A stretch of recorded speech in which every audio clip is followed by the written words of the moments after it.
Good evening. Thanks for joining us tonight. For the second day in a row, Northeast Wisconsin is in the spotlight for presidential politics. This afternoon, First Lady Jill Biden wrapped up her two-day visit with a trip to the Menominee Reservation to meet with tribal leaders and members of the community. Jason Zimmerman was with her motorcade, which included a couple of surprise stops.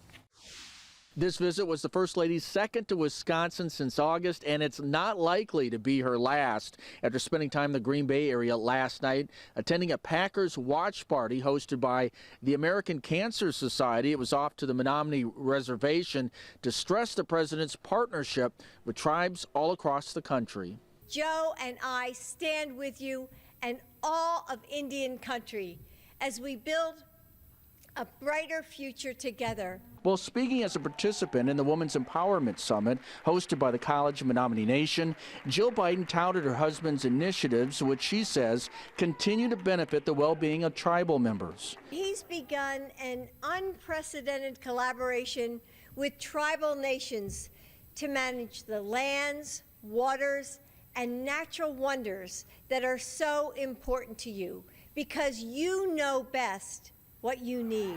But before this event, she toured the reservation, even making an unscheduled stop outside a middle school in Neopet and another at a primary school in Kashina, greeting kids gathered inside a gymnasium. Other stops included a sawmill run by Menominee Tribal Enterprises to learn about the tribe's sustainable forest management. It's been an honor to spend time with you and your community today and see the incredible work. However, Republicans say the visit is an effort by the Biden administration to improve polling numbers, which show the state up for grabs in next year's election. Wisconsin really is number one. The road to the White House goes through Wisconsin.